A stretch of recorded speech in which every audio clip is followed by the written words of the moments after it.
daerahku terdapat kawasan wisata alam yang sudah terkenal di seluruh penjuru negeri. Namanya Green Canyon. Di Green Canyon, kita bisa melihat hamparan sungai jernih yang diapit oleh batuan karst dan rimbunnya pepohonan. Di sini, kita bisa melakukan atraksi susur sungai, berenang, dan naik perahu. Ramainya wisatawan yang datang ke sini membuat kesejahteraan masyarakat sekitar kawasan wisata ini ikut terangkat. Sebagai wujud rasa syukur, para pelaku pariwisata di sini membuat acara syukuran, mulai dari perlombaan, doa bersama, dan puncaknya adalah karnaval perahu wisata. Karnaval ini dilakukan di Sungai Cijulang dari hulu hingga ke arah hilir. Harapannya, semoga wisatawan makin banyak yang berkunjung, serta warga desa makin rukun dan sejahtera. Amin.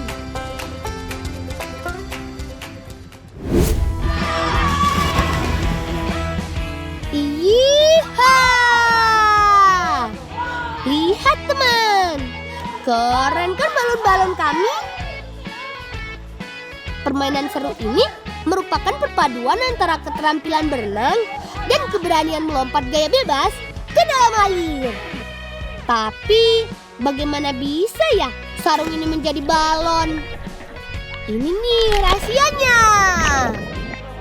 Ikat salah satu ujung sarung menggunakan tali. Kemudian pastikan sarung dalam keadaan basah ya, supaya pori-pori sarung tertutup dan bisa menahan udara di dalam sarung. Terakhir, buatlah lompatan setinggi mungkin sambil merentangkan lubang sarungnya. Semakin tinggi lompatan, maka makin banyak udara yang masuk ke dalam sarung. Jadi deh balon-balon sarungnya. Saat sudah tidak kuat menahan nafas di dalam air, kita juga bisa mengambil udara yang tersimpan di dalam balon sarungnya. Gimana? Seru kan? Ayo ke sini, kita main bersama.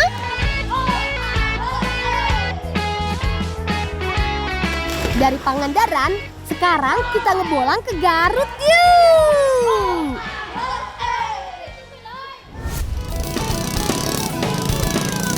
Teman, begini nih cara masyarakat kami di Garut mengangkut hasil panennya.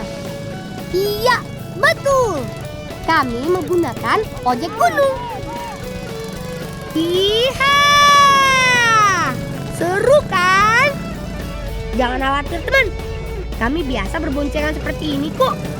Kami yakin gak akan jatuh, karena paman-paman ini biasa mengendarainya dan sudah pada jago.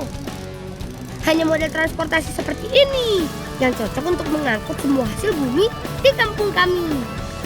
Paman-paman ojek gunung biasanya menggunakan tarif per kilogram setiap barang yang diangkutnya. Semakin berat barang bawaan yang mereka bawa, semakin mahal juga ongkos ojeknya.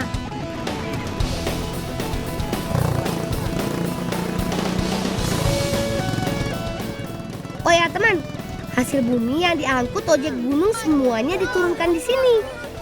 Kemudian akan diangkut mobil untuk dikirim ke daerah lain.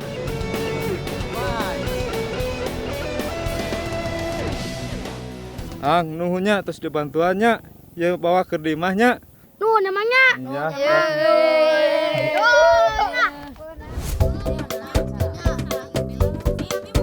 Siang-siang begini asik nih kalau ngeliwet. Bukan sembarang liwet ya. Nasi liwet kali ini akan kami buat spesial dengan taburan sumpia di atasnya. Penasaran? Tetap ngebolang yuk. Sebelum dipotong-potong dan dimasak, kita bersihkan dulu kulit wortel dan kentangnya. Ini dia tambahan bahan istimewanya. Selain menyehatkan, buah bit dan daun kelor membuat nasi liwet kami jadi cantik warna-warni. Jangan lupa potong bumbu-bumbu tambahannya.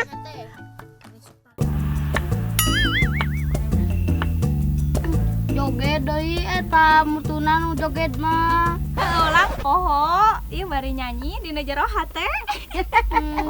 Buru eta anggeuskeun kalau joget dan gerabi lah. Nya anu teh capeun sok.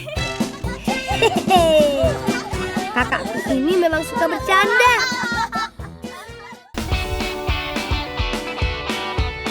masukkan semua bumbu yang sudah dipotong. Lalu, masukkan beras sesuai takaran. Kalau terlalu banyak beras, hasil nasi liwetnya jadi keras. Sedangkan kalau kurang, nasi liwet jadi lembek. Nyali eta nu eta geus asak acan. Sok bukakeun. Teh geus asak teh. Nya geus asak geuningannya. Teh, Lapar teh. Lapar teh. Hayu atuh ngaremam yuk. Hayu. Saatnya makan. Dari buku yang aku baca, cara masak nasi liwet awalnya untuk penghematan. Orang-orang yang berkebun jauh dari rumah tidak perlu pulang dulu untuk makan. Kastrol sebagai alat masaknya bisa sekaligus dibawa. Cara makannya pun cukup sederhana. Cukup tuang ke daun, tambahkan lauk dan sambal. Jadi deh makanan nikmat. Hehehe. Para rabot ye. Suara si Emak dengan parabot. Cik belum, Mang. Mang, mereka mana, Mang? Biasa we jualan parabot. Lang keur naon euy? Iya, keur ngaliwat, Mang. Ngaliwat? Alah, kebeneran ieu lapar pisan ieu ah. Oh, ngaliwat tuh, Mang. Nya sok atunya aya na kadinya. Paman perabot ini tahu aja kalau makanan sudah jadi. Gak apa-apa deh, kan makin banyak yang makan makin nikmat. Penasaran sama rasanya? Ayo, datang ke sini. Nanti aku buatkan juga nasi liwet spesial buat kalian. Pokoknya dijamin nikmat. Apalagi ditambah sumpia udang. Jadi semakin lengkap rasanya.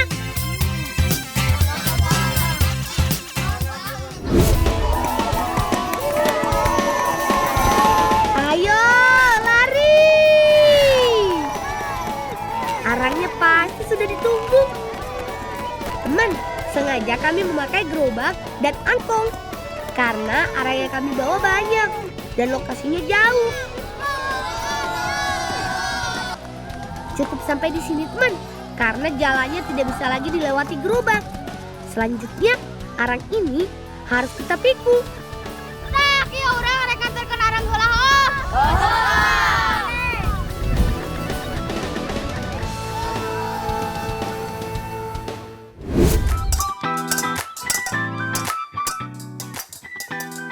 Di desa Pasir Ciamis ini, 80% warganya bekerja sebagai pengrajin peralatan dapur, termasuk kakek Halim ini. Iya, arang apa? Sana kalebet kacengnya. Oh, nya, Bah. Ya sok terus kayak itu. Kayak simpan di dia nya. Nah, itu nya sok. Oh iya teman, dalam proses pembuatan perabot dapur, arang digunakan untuk meleburkan aluminium. Gak percaya? Tuh, lihat. Aluminiumnya meleleh seperti air. Setelah mencair, aluminium harus segera dituangkan ke cetakan.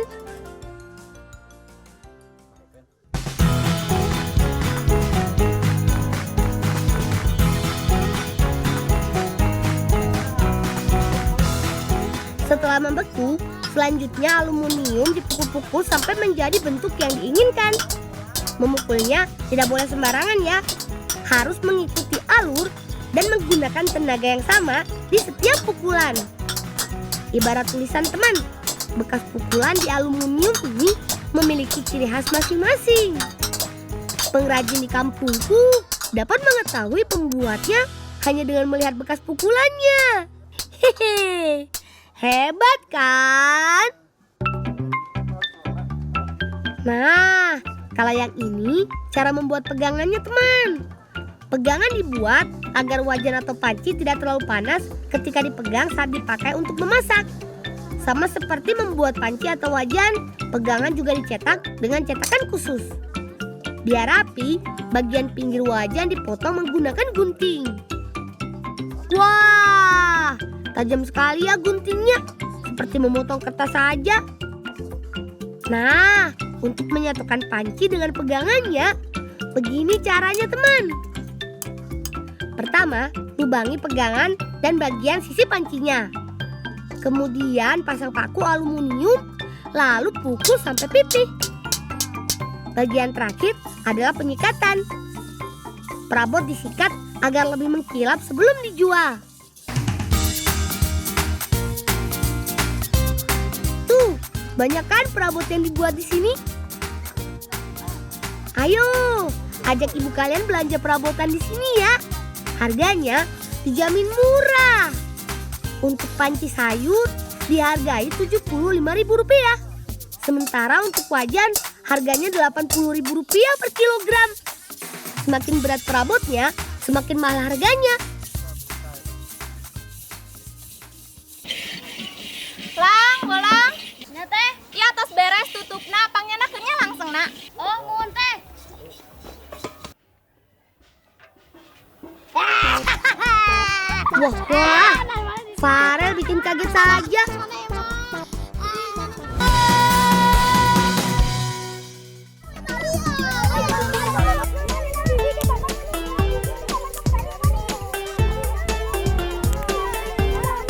Nah, ini dia kebun milik pamanku. Karena kebunnya luas sekali, aku dibantu sahabat-sahabat ini. Oh iya teman, aku punya pantun nih sebelum panen kacang tanah. Kacang tanah tumbuh berjajar, memanjakan pandangan mata. Kalau kamu rajin belajar, pasti akan disayang orang tua. Hehehe. Gimana? Cakep kan? Kacang tanah bisa tumbuh subur di daerah dengan ketinggian 500 meter di atas permukaan laut. Biasanya kacang tanah baru bisa dipanen setelah 3 bulan ditanam. Nah, ciri-cirinya batangnya keras, daunnya kuning, dan rontok. Ayo, ambil yang banyak teman. Andra, engke dari tadi emang bawa pangkat ini kemana? Saya.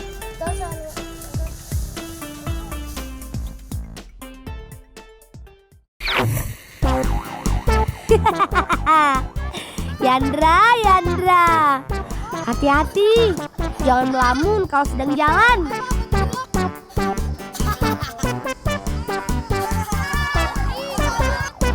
Pisahkan kacang dengan tangkainya dan bersihkan dari tanah yang masih menempel ya. Tara, aku kan pernah mau tuh bolang kalau bisu bolangnya. Ayo kakak, kamu Kalau bisa Bu.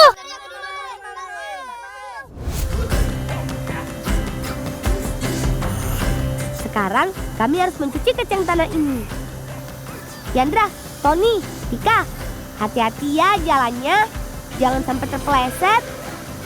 Untuk sampai ke seberang, kami harus melewati air terjun ini teman. Airnya cukup deras dan dalam, makanya harus hati-hati. Oh iya teman, air terjun ini namanya Aibeling, berada di Desa Sampe, Kecamatan Moyohulu, Sumbawa. Aibeling berasal dari bahasa Sumbawa, artinya air bicara.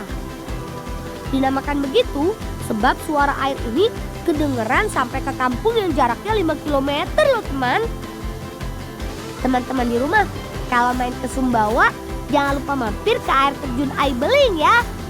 Dijamin gak nyesel deh.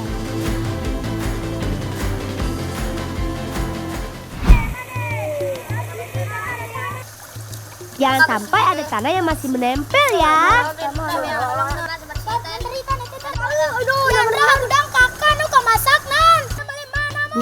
Yandra, gak sabaran banget kamu. Itu kacangnya kan masih mentah. Nanti perutmu sakit loh. Kalau sudah bersih semua, yuk, kakak pasti sudah menunggu.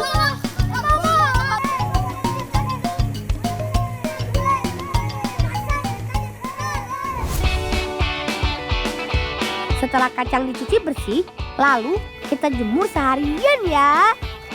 Menjemur kacang berguna supaya tidak ada kandungan air yang tersisa. Untung ada yang sudah dijemur, jadi tinggal langsung diolah deh. Setelah itu pisahkan kacang dari kulitnya. Nah, baru deh disangrai atau digoreng tanpa menggunakan minyak. Untuk menyangrai, Bibi ahlinya. Kalau kami bisa-bisa gosong deh. Oh iya teman, ada 2 cara menyangrai kacang. Untuk kacang yang sudah dikupas, menyangrainya dengan tepung. Tepung ini berguna supaya kacang nggak gampang gosong saat disangrai. Nah, kalau kacang yang belum dikupas, sangrai menggunakan pasir. Seperti yang ada di penggorengan Kak Nini ini. Kalau menyangrai dengan pasir, lebih cepat panas dan matangnya merata dengan cepat. Setelah disangrai, barulah diayak. Seperti ini teman. Tujuannya untuk memisahkan kacang dengan tepung terigu. Selanjutnya, kacang yang sudah disangrai potong kecil-kecil seperti ini. Hati-hati ya saat memotongnya. Jangan sampai tangan terluka kena pisau. Kami akan membuat wajik dari kacang tanah. Bahan-bahannya ketan, gula merah, gula pasir, kelapa, dan tentu saja kacang tanah. Parut kelapa dan buat santan. Lalu iris gula merah. Kalau api sudah siap, masukkan santan terlebih dahulu. Lalu gula pasir secukupnya ya.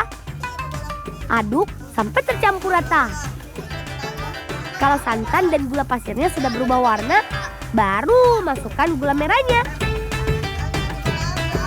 Aduk-aduk terus ya teman. Setelah itu masukkan ketan, aduk terus supaya nggak lengket. Teman, wajik merupakan salah satu ragam kekayaan kuliner di Indonesia loh. Biasanya wajik lebih terkenal di daerah Jawa. Kalau di Sumatera namanya pulut manis. Sedangkan di Sumbawa namanya wajik ketan. Hampir mirip-mirip semua jajanan wajik ini.